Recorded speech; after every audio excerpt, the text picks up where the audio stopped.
Cristianismo y gobierno. Jesús es Rey. Por Božidar Marinov. Este artículo está publicado en www.reconstruccioncristiana.org. Relatado por su servidor, José Sáez, para Radio Cristianía y Cultura Reformada. Cristianismo y gobierno. Jesús es Rey.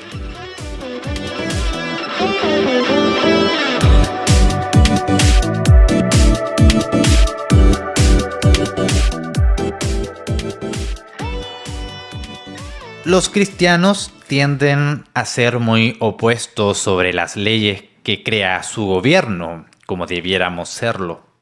Los cristianos modernos se han colocado en el problema, en la posición desafortunada de no estar sujeto a Dios. Y esto les ha creado un problema. Si bien hay muchas leyes que pueden señalar y decir, esa es una mala ley, necesitamos eliminar esa ley, a menudo les cuesta explicar lo importante. ¿Por qué? ¿Por qué debiéramos deshacernos de esta ley? ¿Según qué estándar? Durante el siglo XIX se hizo popular el suponer que el gobierno de Cristo no se extendía al gobierno civil.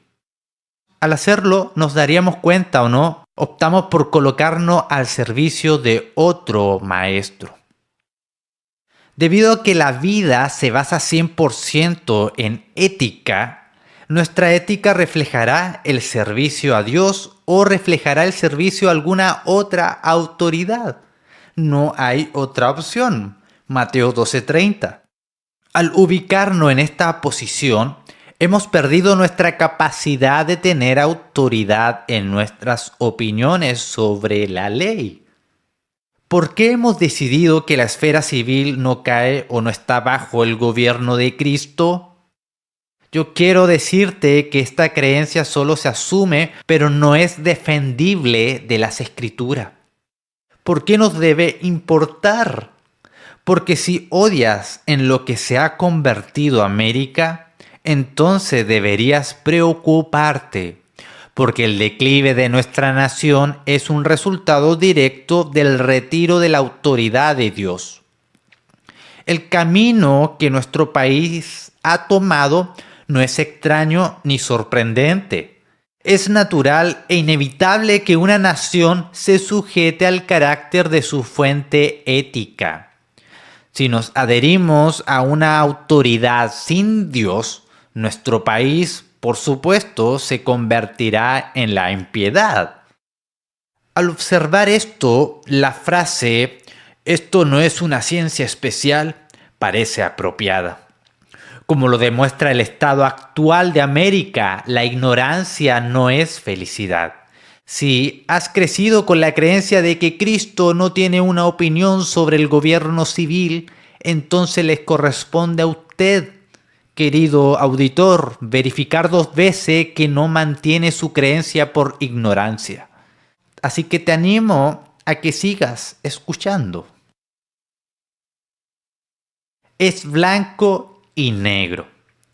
Aquí hay una verdad absoluta. En todo lo que hacemos, ¿estamos sirviendo a Cristo o no? No hay tercera opción. No podemos estar no sirviendo a Cristo, mientras que al mismo tiempo servimos a Cristo. Entonces, si no estamos sirviendo a Cristo, ¿a quién servimos? A alguien que no es Cristo. Todo lo que hacemos está al servicio de la consecución de un objetivo, de alguna meta. ¿Este objetivo o meta sirve a Cristo o sirve a otra cosa? Vea Mateo 12:30 y Lucas 16:13. Los humanos no pueden escapar del hecho de que sus acciones sirven a alguien. No hay gentes libres. Servicio igual ética. La ética son estándares que defienden la forma en que las personas deben actuar. El servicio está intrínsecamente ligado a la ética, porque el servicio se compone de acciones y nuestras acciones deben necesariamente adherirse a algún sistema ético. Ningún servicio es éticamente neutral, lo que confirma Jesús en Mateo 12:30, el que no está conmigo está en mi contra. En otras palabras, Jesús está diciendo, si me amas, tu servicio se ajustará a mis normas éticas. De lo contrario, tu servicio está en mi contra. O nuestras acciones se ajustan a las normas éticas de Cristo o no lo hacen. Todas las acciones están al servicio de un estándar ético y todos los estándares éticos encuentran su raíz en alguna fuente, ya sea nosotros mismos, Cristo o Satanás. Todos los sistemas éticos tienen un maestro.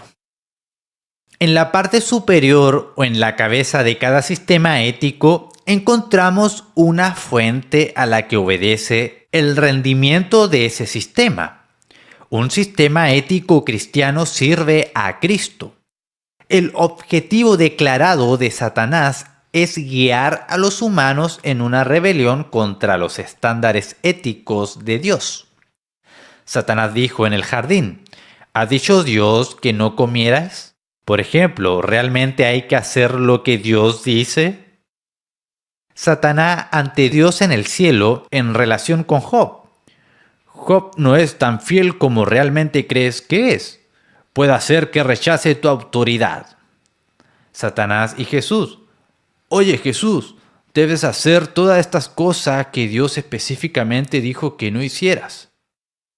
Cuando nos involucramos en sistemas éticos que no están subordinados a Dios, entonces estamos subordinados a Satanás. No hay tercera opción. No existe eso de no serviré a Dios, pero tampoco estoy sirviendo a Satanás. Solo estoy haciendo mis propias cositas en este rincón de aquí. O te serviré, Dios, pero decidiré por mí mismo de qué manera te sirvo. Todo nuestro comportamiento sirve a uno de los dos maestros, Dios o Satanás. Este podría ser un concepto inquietante, pero los cristianos no tienen que preocuparse porque Dios nos ha enseñado en detalle exhaustivo lo que significa servirle. ¿Cuál ética?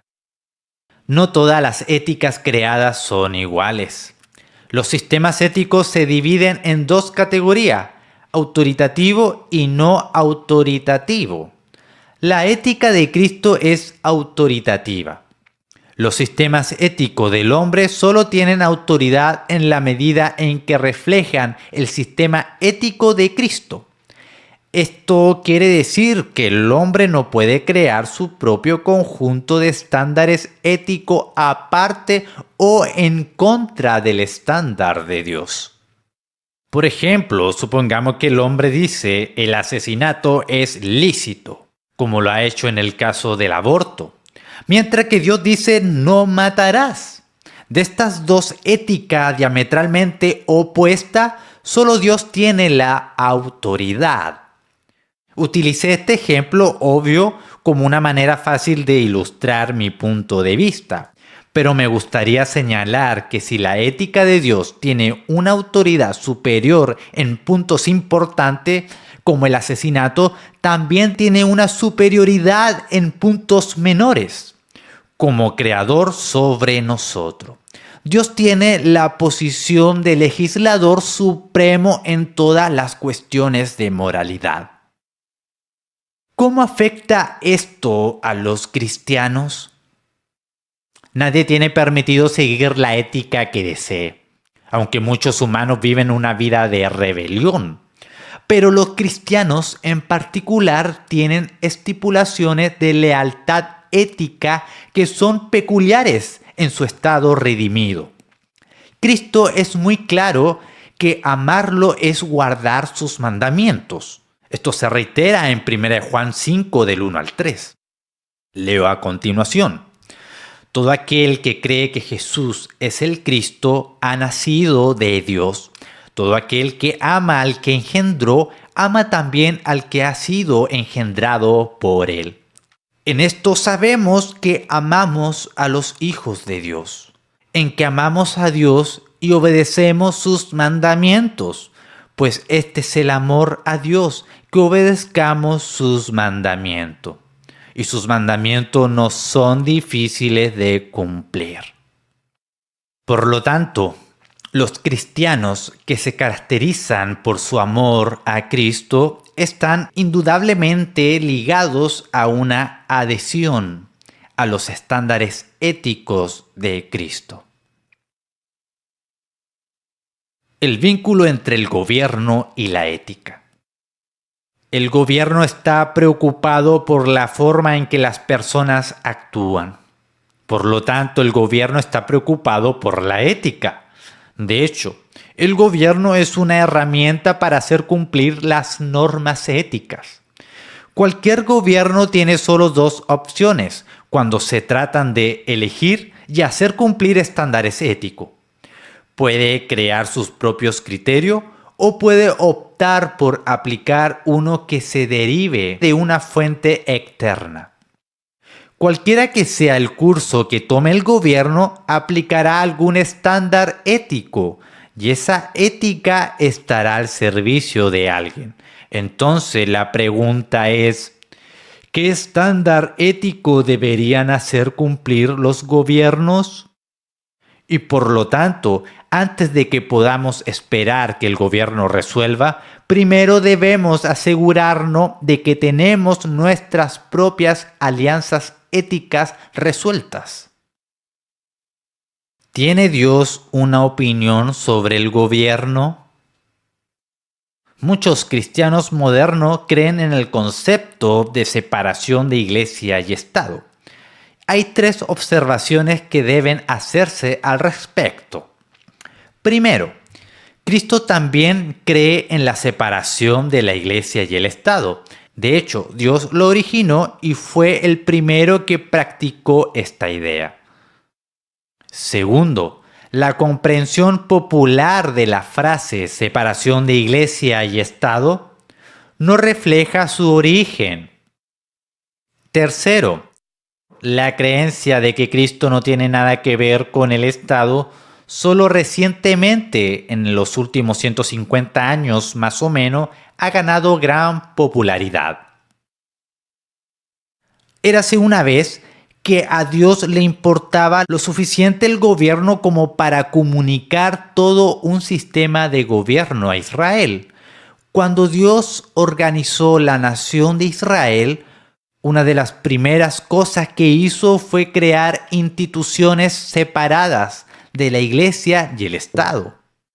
Él instituyó a Aarón como el jefe de la iglesia israelita, el sistema sacerdotal. Y para esta iglesia primitiva asignó todas las leyes ceremoniales que los instruyeron en la adoración apropiada, separando a Israel como un pueblo peculiar ante Dios de entre el resto de las naciones. Dios instituyó a Moisés como el jefe de la institución gubernamental y para el gobierno. Le asignó su código de ley moral. En este sistema, la Iglesia no tiene autoridad sobre el gobierno, como la Iglesia Católica lo habría mantenido alguna vez. Ni tampoco el gobierno tiene autoridad sobre la Iglesia, la dirección que Estados Unidos ha tomado. Aunque hay una separación de Iglesia y Estado, el Estado no está exento de adherirse a la autoridad de Dios. Ambas instituciones son responsables ante Dios porque Él es el único ser que puede proporcionar un código ético autoritario. Y así que vemos que a Dios al menos una vez le importó el gobierno. Si alguna vez se preocupó por el gobierno, probablemente todavía lo haga hoy. Vea Malaquías 3:6, Hebreos 13:8, Apocalipsis 1:8 y Santiago 1:17. ¿Tiene Cristo una opinión sobre el gobierno? Al saltar hacia el Nuevo Testamento encontramos la Gran Comisión en Mateo 28:18 al 20. Debido a que los cristianos modernos ya han asumido que Cristo no está preocupado por el gobierno, asignan una supuesta estrechez a este pasaje que no es compatible con las Escrituras. Jesús nos dice que toda la autoridad le fue dada a Él en el cielo y en la tierra. Los cristianos deben reconsiderar la visión común de este pasaje y preguntarse, ¿cuál es la escritura adicional que reduce el alcance de la autoridad de Cristo descrita en Mateo 28 para excluir la autoridad sobre el gobierno? En otras palabras, ¿qué norma autorizada instruyó a los cristianos a restringir el alcance del reinado de Cristo desde toda la autoridad en la tierra, excepto el gobierno y cualquier persona que no quiera ser cristiano? La pregunta adicional que se debe hacer es la siguiente. Si la autoridad de Cristo no se extiende a todos los gobiernos y a los no cristianos, ¿para qué se nos manda exactamente a discipular las naciones? Lo poco entendido del discipulado es que, como lo demuestra el ministerio de Jesús en la tierra, no discrimina por la condición salvífica de una persona.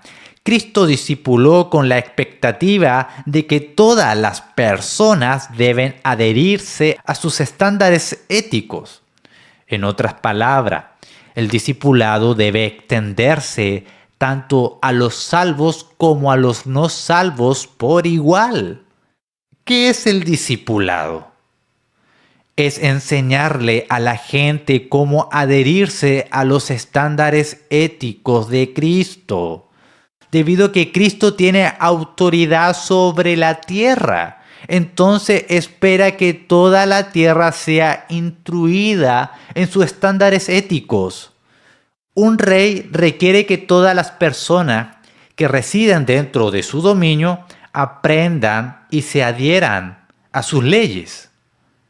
Pero un rey no tiene ninguna expectativa de que las personas que no habitan dentro de su dominio se le enseñen sus leyes. La tierra entera es el dominio de Cristo. Y así como cualquier rey, Él espera que todos los que habitan en su dominio sean enseñados y sigan sus leyes. Pero si Cristo no tuviera autoridad sobre todos los gobiernos y pueblo en la tierra, cristiano y no cristiano por igual, entonces no tendría ninguna expectativa de que fueran discipulados. Y aún así mandó a que fueran discipulados.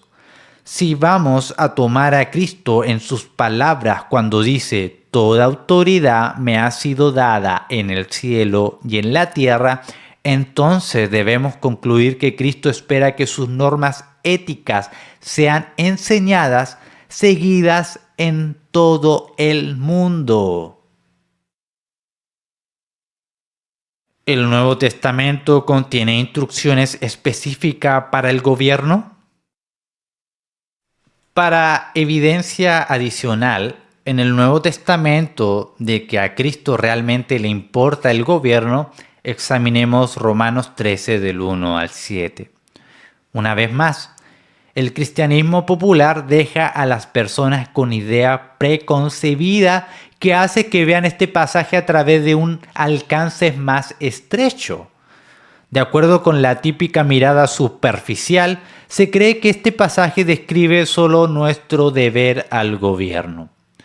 Al tomar un descanso de la programación pop cristiana, podemos ver que este pasaje contiene instrucciones para individuos y gobiernos. En particular, Romanos 13 prescribe e indica estos 5 requisitos para el gobierno. Veámoslos. Primero, Los gobiernos deben ser ministros de Dios, porque Él es el ministro de Dios, porque son ministros de Dios. Segundo, los gobiernos deben ministrarnos para el bien, porque Él es de Dios, ministrar para bien. 3. Los gobiernos no deben ser un terror para las buenas obras, sino para el mal. Para los gobernantes no son un terror para las buenas obras, sino para el mal. 3. Los gobiernos no deben ser un terror para las buenas obras, sino para el mal. Para los gobernantes no son un terror para las buenas obras, sino para el mal. 4. Los gobiernos deben existir para el castigo de los malhechores y alabanza de aquellos que hacen lo bueno. Haz lo que es bueno y recibirás elogio de los mismos. 5. Como ministros de Dios, los gobiernos deben actuar como sus vengadores para ejecutar la ira sobre los malhechores. Pero si haces el mal, ten miedo, porque Él no porta la espada en vano, porque es el ministro de Dios, un vengador que ejecuta la ira sobre el que practica el mal. La palabra griega que se usa en este pasaje para ministro es daikonos, que no por casualidad es la misma palabra que se usa en todo el Nuevo Testamento para describir a un diácono de la iglesia u otro individuo que es enviado a llevar a cabo la voluntad de Dios para el servicio de su pueblo. Por lo tanto, Romanos 13 no describe a ninguna organización gubernante antigua. Describe organizaciones que están subordinadas a la autoridad de Dios. Esto no debería sorprender dado que a Cristo se le ha otorgado autoridad sobre el mundo entero. Le recomiendo que lea Romanos 13, del 1 al 7, y que localice estos 5 puntos dentro del pasaje. ¿Todos los gobiernos cumplen con los criterios de Romanos 13? O en otras palabras, ¿Romanos 13 describe a todos los gobiernos? Ciertamente no. Cuando el apóstol Pablo nos dice que los gobiernos son ministros o servidores para nuestro bien, ¿a qué concepto de bien se refiere? Según el gobierno de la Alemania nazi, ¿fue bueno el exterminio de los judíos? En el momento de la escritura de los romanos por parte de Pablo, el gobierno romano definió el término bueno como la persecución de la iglesia cristiana. Al describir lo que es bueno y lo que es malo, es evidente que Pablo se está refiriendo al bien y al mal según las definiciones de Dios para ellos. De lo contrario, Romanos 13 debe ser el respaldo de Dios a todos los gobiernos malvados, incluido la Alemania nazi. Por lo tanto, queda claro que Romanos 13 obliga al gobierno a adherirse a los estándares éticos de moralidad establecidos por el Dios trino cristiano. Debido a que Cristo se le ha dado autoridad sobre el mundo entero, tiene el sentido que Él requiera que todas sus reglas terrenales menores cumplan con sus propios criterios éticos. Por esta razón, prefiero referirme a Romanos 13, del 1 al 7, como la carta de Dios para el gobierno. ¿La carta de Romanos 13 aplica un requisito a todos los gobiernos? Sí, lo hace. Todos los gobiernos están llamados a ser ministro de Dios. Romanos 13 no especifica que solo los gobiernos cristianos serán ministros.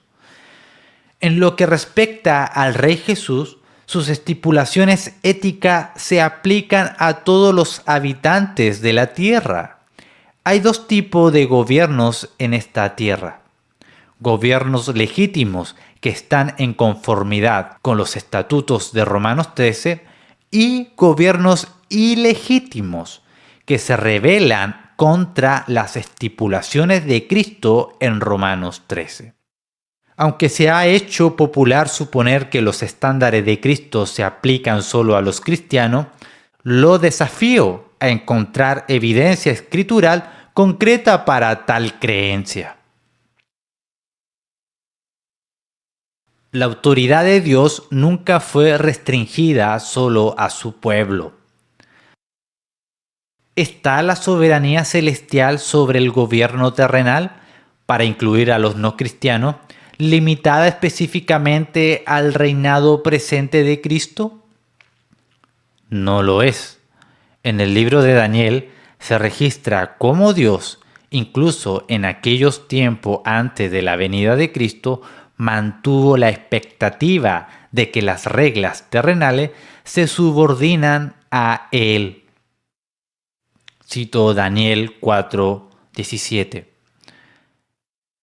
Esta sentencia de maldecir a Nabucodonosor le han decretado los vigilantes, y los santos han ordenado ejecutarla, para que todos los seres vivos reconozcan que el Altísimo es el Señor del reino de los hombres, y que Él entrega este reino a quien Él quiere, y entroniza en él al hombre más humilde. 7 años después de reconocer la autoridad de Dios y luego ser reinstalado por Dios en el trono, Nabucodonosor declara, Daniel 4, 36 y 37, «Y fui restablecido en mi reino y se me dio mayor grandeza. Por eso yo, Nabucodonosor, alabo y engrandezco y glorifico al Rey del cielo, porque todas sus obras son verdaderas y sus caminos justos, y él puede humillar a los que se muestran soberbios». Así vemos a un gobernante pagano, uno que de ninguna manera era de la tribu de Israel, reconociendo que la ética de Dios es justa. Estas palabras, como fueron declaradas por la boca de un rey, representaron el consentimiento de Nabucodonosor a la ley de Dios y una declaración de que la justicia de Dios gobernaría su reino. Es humillante leer acerca de este rey pagano que expresa más sabiduría que la mayoría de los cristianos de hoy. ¿Por qué querríamos algo más? ¿Debemos querer servir a cualquier otro sistema ético? Si vamos a tomar a Jesús en sus palabras, probablemente no. Mateo 11, 29, 30 dice, «Lleven mi yugo sobre ustedes y aprendan de mí, que soy manso y humilde de corazón, y hallarán descanso para su alma, porque mi yugo es fácil y mi carga es liviana». Lucas 4, 17 al 21 dice, «Se le dio el libro del profeta Isaías, y al abrirlo encontró el texto que dice, «El Espíritu del Señor está sobre mí, me ha ungido para proclamar buenas noticias a los pobres. Me ha enviado a proclamar libertad a los cautivos, a dar vista a los ciegos, a poner en libertad a los oprimidos y a proclamar el año de la buena voluntad del Señor». Enrolló luego el libro, se lo dio al asistente y se sentó. Y todos en la sinagoga lo miraban fijamente. Entonces él comenzó a decirle, «Hoy se ha cumplido esta escritura delante de ustedes». Solo en el servicio de Dios podemos esperar vivir en paz, seguridad y libertad. ¿A qué conducen los sistemas éticos alternativos? Lo contrario de lo que se promete bajo Dios.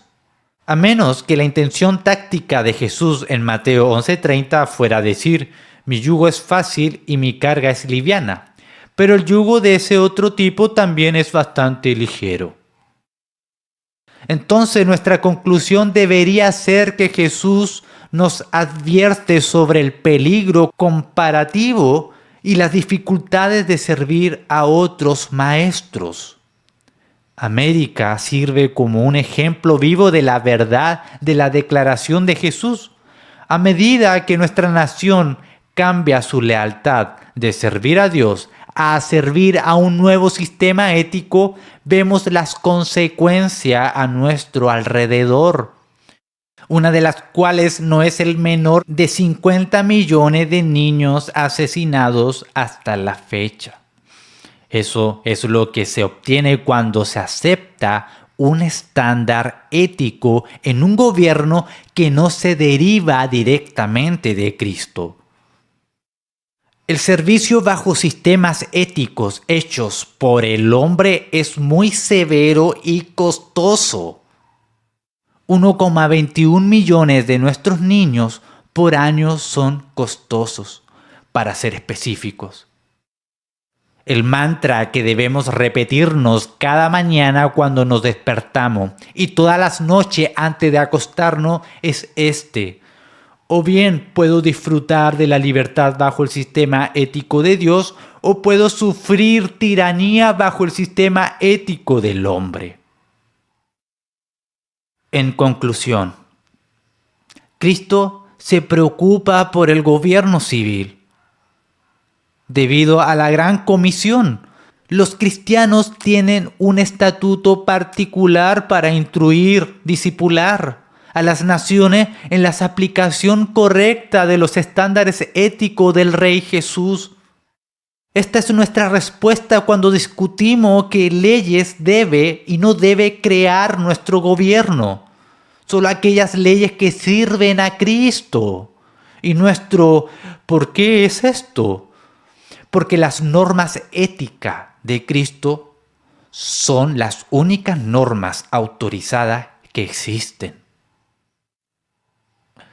Él es el Rey sobre la tierra y sus leyes son santas, justas y buenas. Romanos 7:12. La adhesión al estándar ético de Cristo es un requisito para todos los hombres, aunque todavía hay muchos rebeldes en el dominio de nuestro Rey. A diferencia de la ley del hombre, el estándar ético de Cristo no es oneroso. La Biblia es nuestra sabiduría a la vista de las naciones, Deuteronomio 4:6, para determinar el qué y el por qué.